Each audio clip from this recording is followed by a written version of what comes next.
होगी वो आत्मा चक्षु वाली होगी, चरण चक्षु वाली नहीं। चरण चक्षु तो कुछ भी नहीं देख पाते, जो कुछ है वो आत्मा चक्षु की बात है।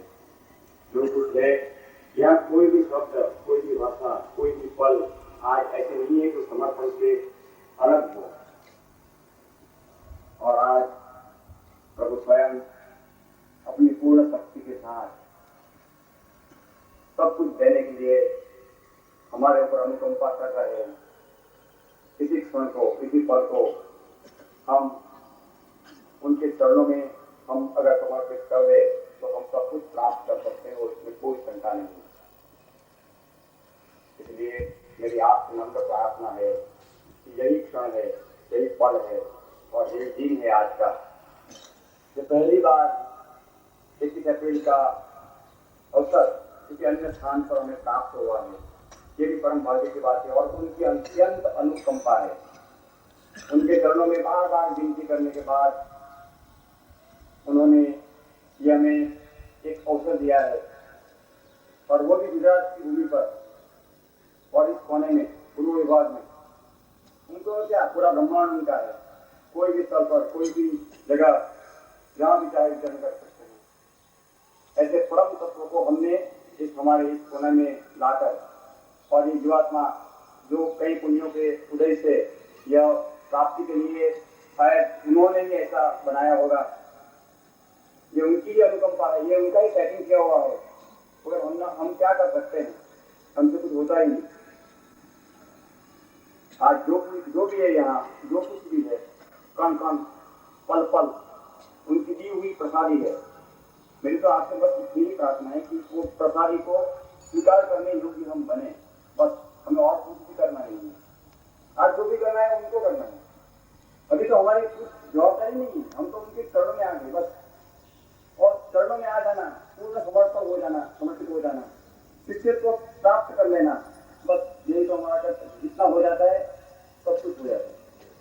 इसलिए आज की यह प्रातः वेला में उनके चरणों में मैं प्रणाम करता हूँ। और यहाँ के जो 3 प्रधान आयोजक है उनमें से अर्जुन सिंह को मैं विनती करता हूँ कि गुरुदेव के चरणों में पुष्पमाला से अपनी भावना समर्पित करें।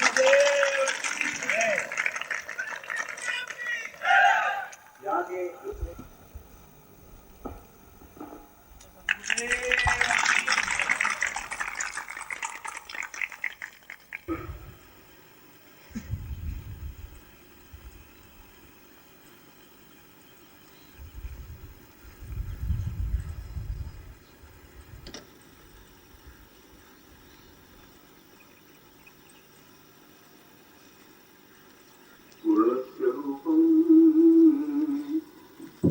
परमं पवित्रं ज्ञानो वदामि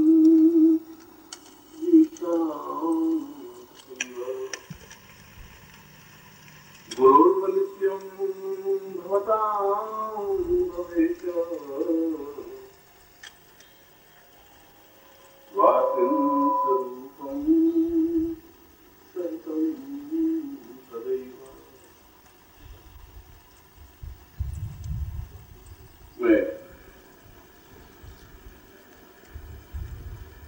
श्रीमद् भागवत के अत्यंत मनोरम श्लोक से और एक प्रसंग से अपना प्रवचन प्रारंभ करा। सबसे पहले तो मैं आप जितने भी उपस्थित लोग, शिष्य, साधक, आगंतुक, श्रोता, दृश्य और अदृश्य जो दिखाई पड़ रहे हैं और जो शिष्य आगंतुक दिखाई नहीं पड़ रहे हैं, इन सभी का आज जन्मदिवस है।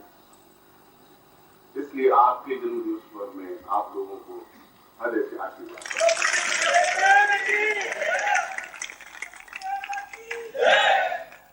क्योंकि पहले ही कह चुका था, गुरु कुछ होता ही नहीं है। सारे शिष्यों का सार मिला करके जिसका निर्माण किया जाता है उसको गुरु कहते हैं। इसलिए जन्म दिवस भी शिष्यों का ही होता है।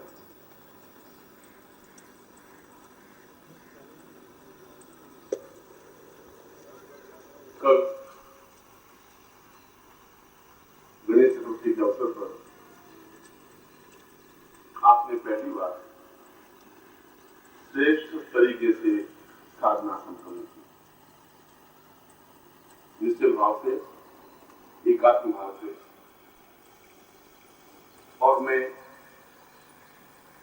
आपकी प्रत्येक धड़कन को सुन रहा था, देख रहा था।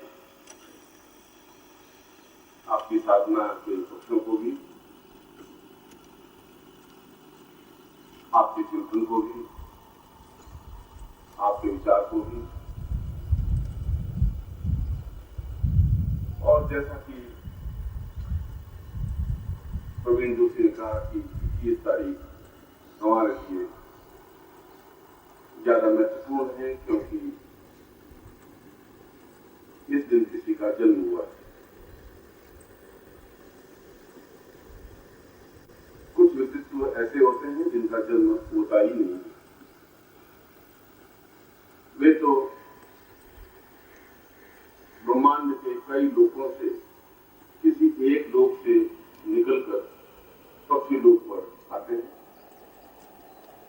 और फिर पक्षी लोक पर अपना कार्य संपन्न कर फिर किसी और लोक में चले जाते हैं।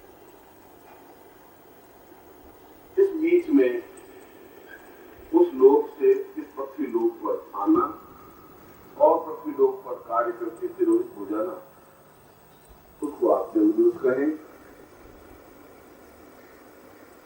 ज्ञान चेतना कहें, आत्मीय चेतना कहें, किसी भी शब्द से संबोधित कर सकते हैं।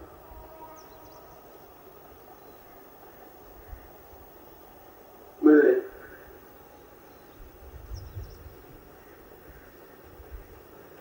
जीवन को बहुत नजदीक से देखा है। जीवन के सारे पहलुओं को, जीवन के सारे तत्वों को,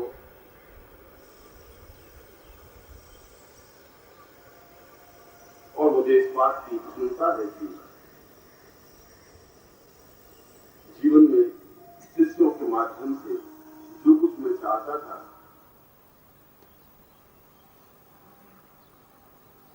प्राण, प्यार, समर्पण, श्रद्धा, सम्मान, सेवा और उससे भी बड़े आंसुओं से लिखे हुए समर्पण पत्र, गदगद कंठ से उच्चरित करते हुए गुरुदेव के नाम,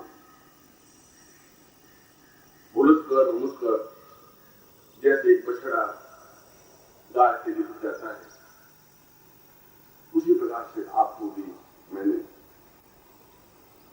अपने चरणों से लिपटते हुए देखा है।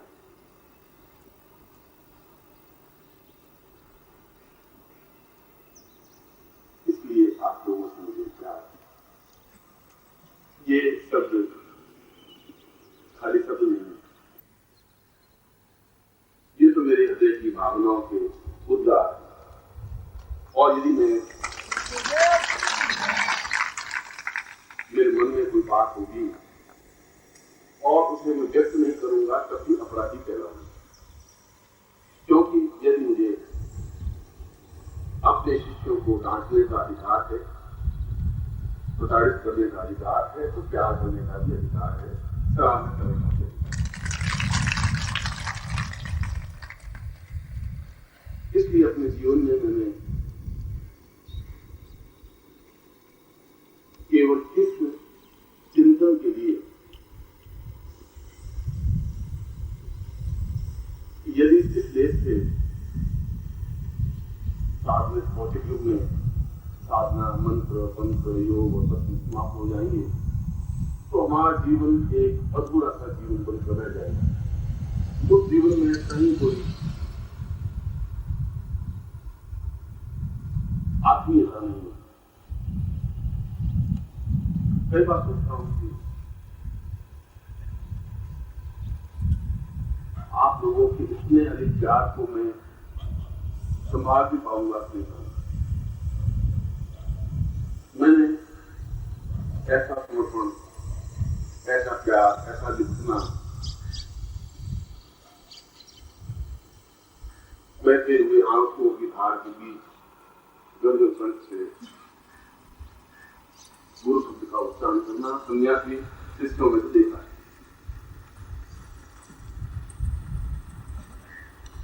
वे बहुत संतापित रहते हैं क्योंकि उनके जीवन का आधार संसार का और कोई व्यक्ति होता ही नहीं। न उसकी पत्नी होती है, न माँ बाप होते हैं, न पुत्र होते हैं, न संबंधी होते हैं, केवल एक गुरु ही होता है।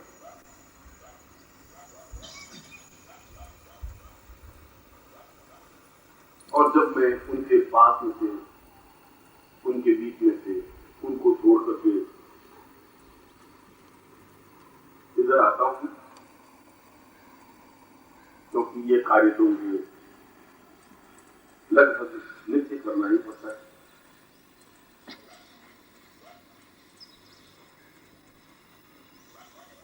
तब मैं अत्यंत भावुक हो जाता हूं।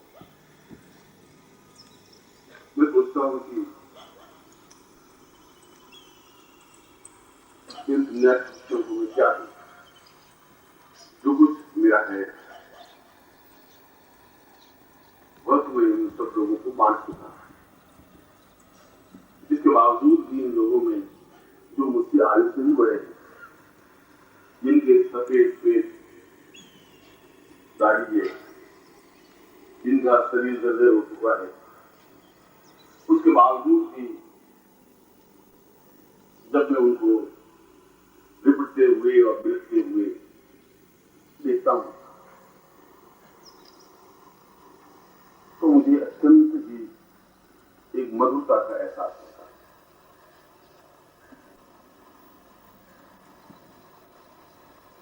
और कई शिष्य कई बार प्रसन्नता के क्षणों में पूछ भी लेते हैं कि ये आपका रोज या अधिकतर आना और जाना,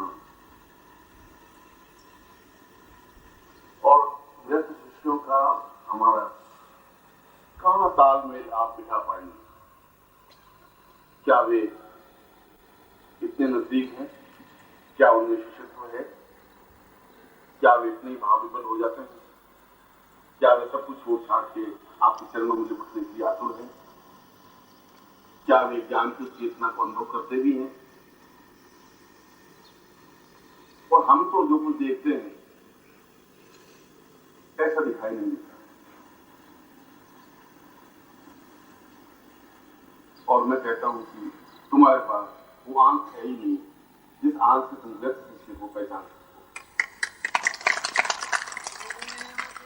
क्योंकि व्यक्त शिष्य हजार बाधाओं के बावजूद भी अगर दौड़ करके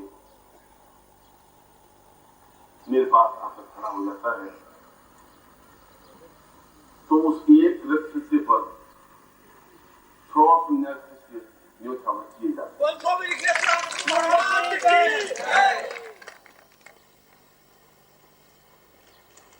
वास्तव में मैं आज के दिन आपको बहुत कुछ देना चाहता हूं। मेरे नवरात्रि के दिनों में जब आप में से कुछ लोग आए होंगे या सब आए होंगे, हरिद्वार शिविर में जब आप आए होंगे, तब मैं आपकी रोती हुई आंखों को और भीगती हुई आंखों को भी देखा। चीखते हुए, चीत्कार करते हुए भी मैंने आपको अनुभव किया था। बिलख बिलख करके उलट उलट के रोते हुए भी मैंने आपको देखा। वह अभी 2 महीने पहले की बात। और जब परम तत्वाय नारायणाय गुरुभ्यो